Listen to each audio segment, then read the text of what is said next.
नमस्कार दोस्तों, स्वागत है आप सभी का कोसी इलेक्ट्रॉनिक्स में। दोस्तों आज के वीडियो में हम लोग जानने वाले हैं A3L कंट्रोलर के बारे में। कोसी इलेक्ट्रॉनिक्स A3L कंट्रोलर के बारे में आज हम लोग जानेंगे कि ये कंट्रोलर क्या है। ये हुडुई का नया कंट्रोलर है। पहले हमारे पास जो है हुडुई का A4 हुआ करता था। दोस्तों मैं आपको दिखा दूँ, ये हुडुई का A4 कंट्रोलर है। और कई बार क्या होता है, हमें छोटे प्रोजेक्ट के लिए छोटे कंट्रोलर की नीड होती है, तो ये वाला जो है छोटे वाले सीरीज के लिए है। तो ये हमारा जो है A3 कंट्रोलर है। इसका हेल्प से जो है आप इस कंट्रोलर की हेल्प से छोटे वीडियो वाल आप बना सकते हैं। जैसे इसमें क्या है कि ज़्यादा कैपेसिटी जो स्क्रीन का साइज़ है ज़्यादा बड़ा बन सकता है, इसमें उसके कंपैरिजन में थोड़ा छोटा बन सकता है। इसके डिस्क्रिप्शन जो इसके डिटेल है कि विड्थ में कितने टाइल्स लगा सकते हैं, हाइट में कितने, तो ये आपको प्रोडक्ट के डिस्क्रिप्शन में मिल जाएगा। अभी जो है हम लोग इसके अनबॉक्सिंग को देखेंगे। और यहाँ पे आप देखिए हमारे पास एक रिसीविंग कार्ड है और एक P3 टाइल है। तो आज हम आपको इसको सॉफ्टवेयर से कनेक्ट करके चला करके भी दिखाने वाले हैं।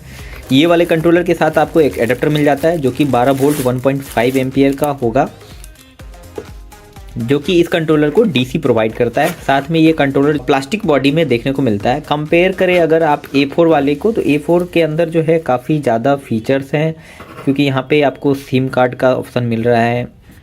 यहाँ पे आपको बहुत सारे पोर्ट मिल रहे हैं जिसमें HDMI है, USB है, यहाँ पे USB 3.0, 2.0, HDMI ऑडियो सारे पोर्ट मिल रहे हैं।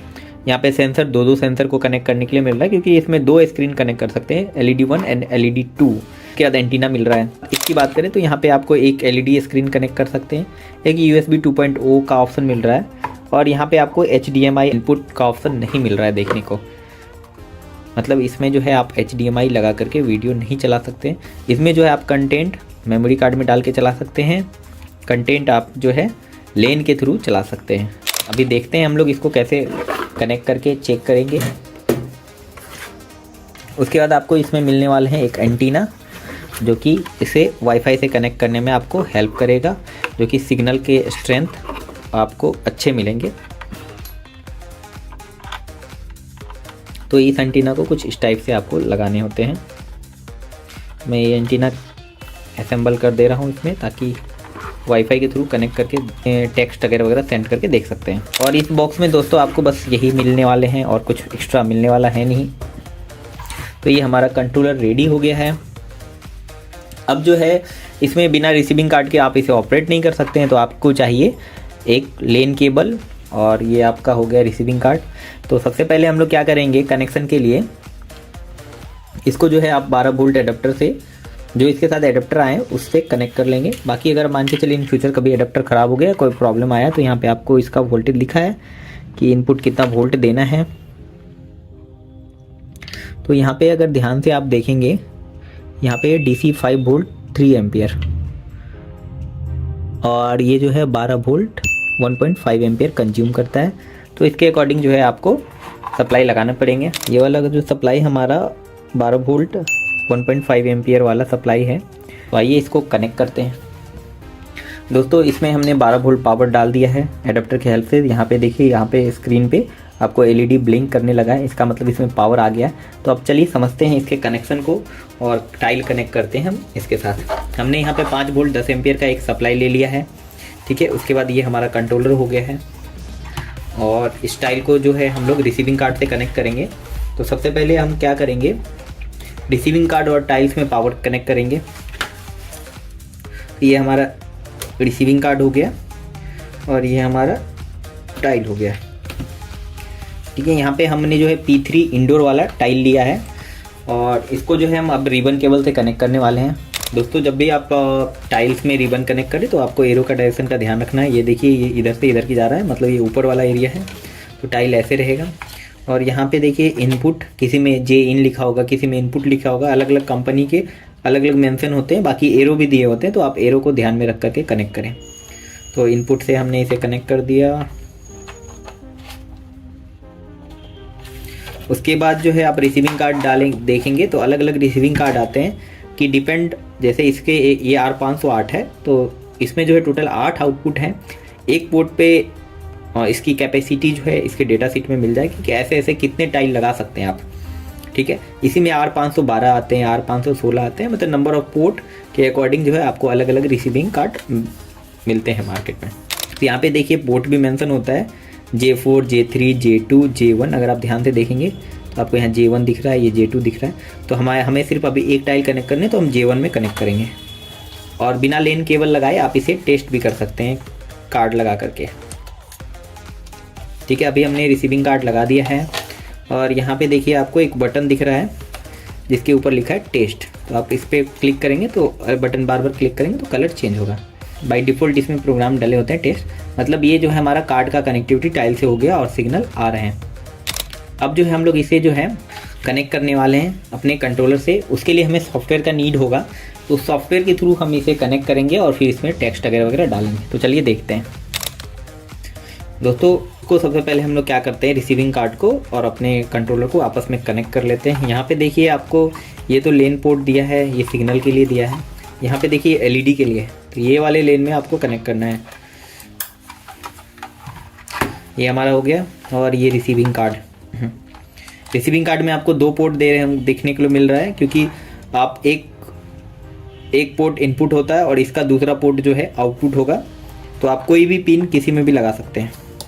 अगर और भी रिसीविंग कार्ड है तो वो आगे कनेक्ट हो जाएंगे। देखिए जैसे हमने रिसीविंग कार्ड लगाए और लेन केबल लगाए, यहाँ पे सिग्नल आ गया, मतलब इसके अंदर कुछ टेक्स्ट के जो भी डिज़ाइन जले हुए वो यहाँ पे स्क्रीन पे हमें शो होने लगा।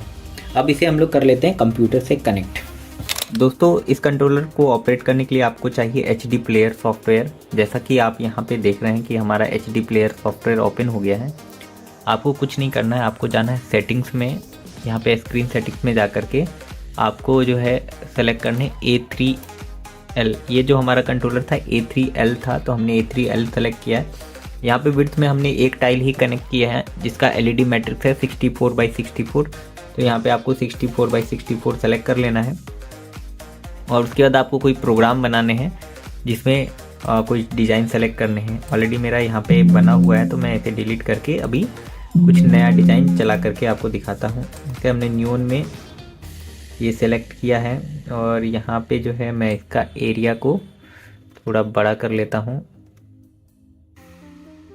और इसमें जो है आपको बस यहाँ सेंड बटन मिल रहा है, तो सेंड बटन पे क्लिक करके आप इसे सेंड कर सकते हैं। ठीक है, तो यहाँ पे हमारे स्क्रीन पे कुछ आया है, लेकिन ये आउटपुट जो है कुछ अलग है, डिफरेंट है। और मैंने कंप्यूटर को जो है लेन पोर्ट के हेल्प से, कंप्यूटर में लेन केबल लगाया है, उसके हेल्प से इसे कनेक्ट कर रखा है। ठीक है, तो अब जो है इसकी हमें करनी होगी हार्डवेयर सेटिंग, क्योंकि जो डिफरेंट टाइल्स होते हैं उसके IC नंबर अलग अलग होते हैं। तो जैसा कि हमारे पास जो ये टाइल्स है, यहाँ पे देखिए इसके पीछे IC नंबर मेंशन है। ये पे पहला IC जो है DP15125 है और दूसरा IC जो है DP32019 है। ठीक है, तो इसके अकॉर्डिंग हम लोग कनेक्शन अभी यहाँ पे हार्डवेयर सेटिंग में जा कर के चेक करेंगे। तो चलिए मैं आपको दिखाता हूँ हार्डवेयर सेटिंग इसका कैसे करना है, क्योंकि जो हमने स्क्रीन पे भेजा वो सही नहीं चल रहा है।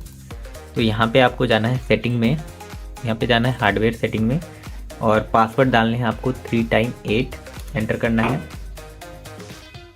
तो आपको ये एक नया सॉफ्टवेयर विंडो ओपन हो गया। ठीक है,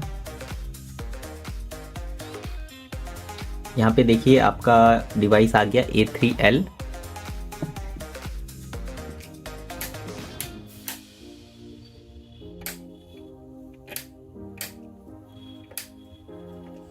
ठीक है, आपका डिवाइस A3L आ गया है। अब आपको क्या करना है, स्क्रीन कॉन्फ़िगरेशन पे क्लिक करना है।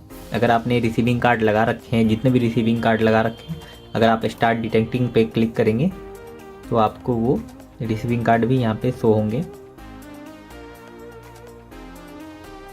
ठीक है, हमारा जो है इसमें नेटवर्क पोर्ट 1 है, तो यहाँ पे हमें दिख नहीं रहा है रिसीविंग कार्ड।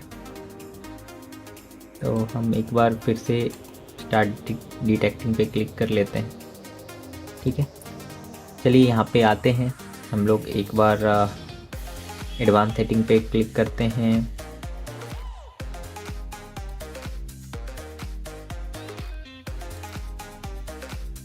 हमें जो है स्मार्ट सेटिंग पे क्लिक करना है, तो उसके लिए आपको जो है अपने मॉड्यूल के बिट थोड़ा हाइट डालने होंगे।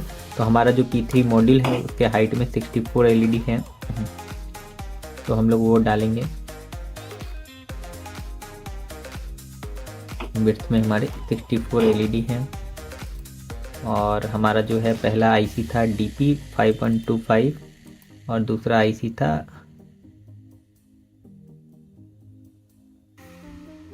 एक बार मैं फिर से आपको दिखा दूं।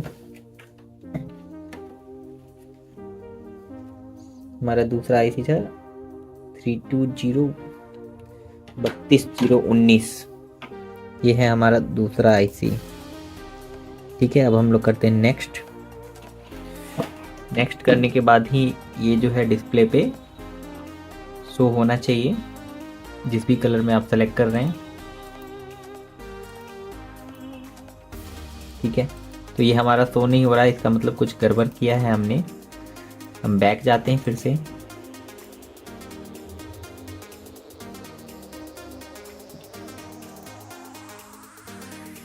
अभी हमने यहाँ पे इस पर क्लिक किया तो यहाँ पे देखिए सारा टिक आउट हो गया।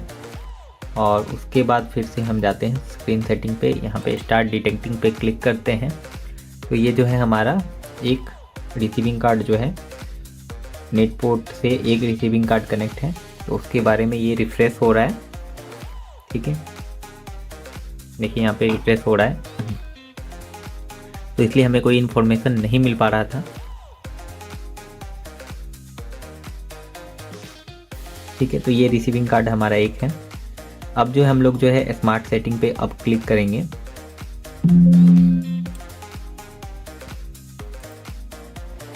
फिर से हम लोग कुछ एरर आने की वजह से सॉफ्टवेयर बंद हो गया था, फिर से हम लोग सेम प्रोसेस करेंगे।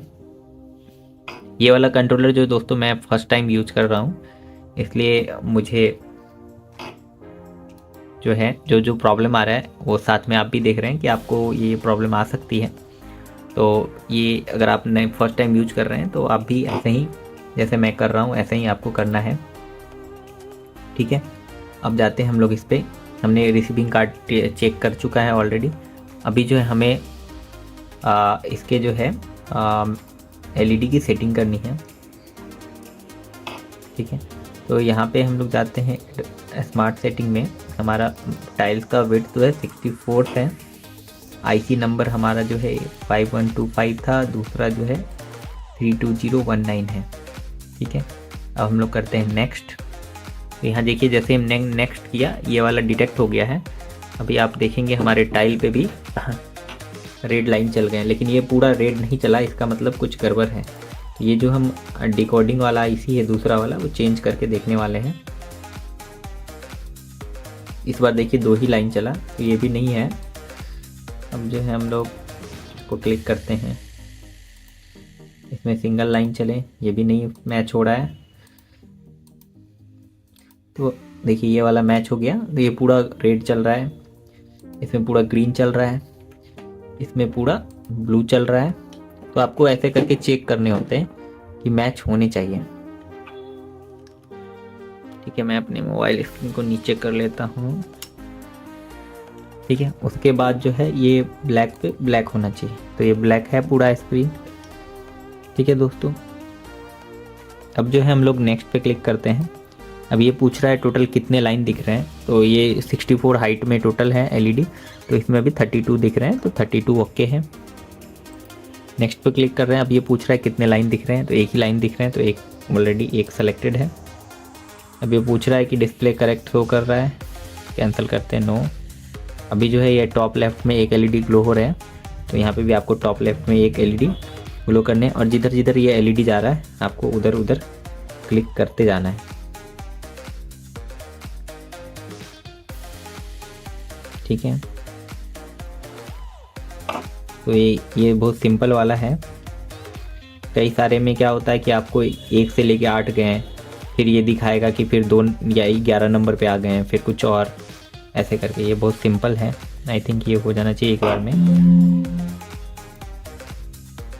ठीक है, अब ये सब करने के बाद आपको क्या करना है, सेंड बटन पे क्लिक कर देना है।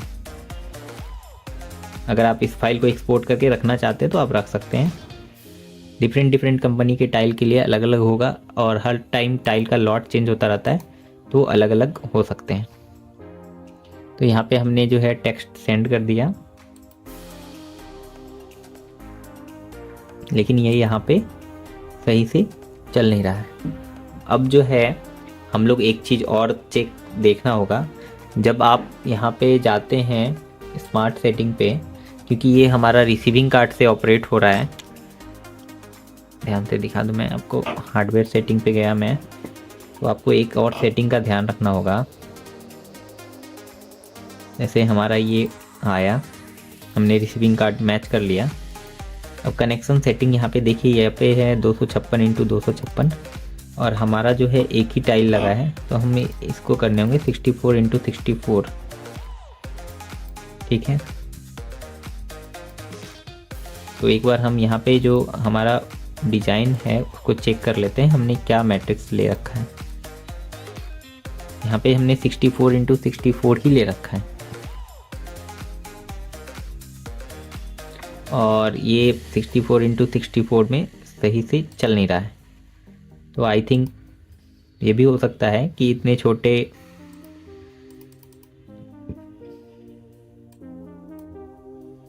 मैं थोड़ा प्रोग्राम का साइज बढ़ा दिया हूँ।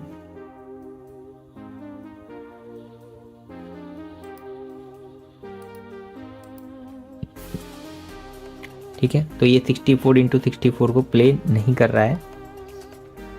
अब जो है हम लोग इसके विड्थ को बढ़ा के देखते हैं। 256x256। ओके, ये हमारा 256x256 हो गया। अब हम इसे सेंड करते हैं, तो आप देखिए ये हमारा जो है जो भी चल रहे हैं वो आ गया है। इट मीन्स कि इतने छोटे डिस्प्ले में वो सपोर्ट नहीं कर रहा था।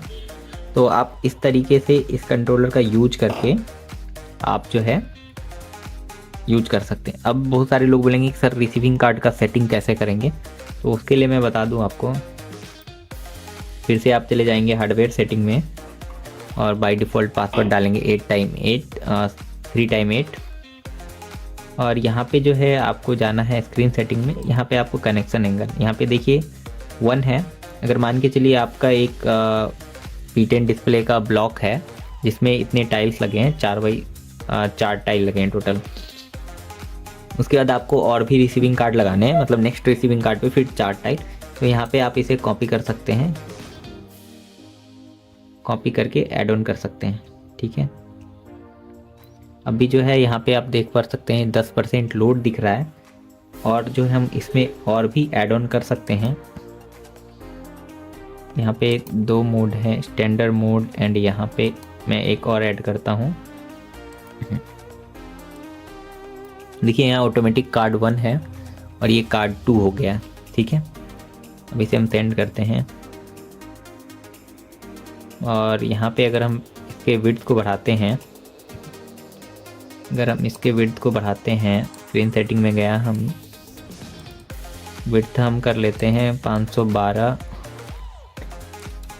तो जो आधा जो डिस्प्ले है फिर वो दूसरे रिसीविंग कार्ड पे ऑन होगा। ठीक है, यहाँ पे देखिए आपका ये वाला पार्ट जो है बड़ा हो गया है। मैं एक्स्ट्रा नियॉन डिजाइन हटा देता हूँ।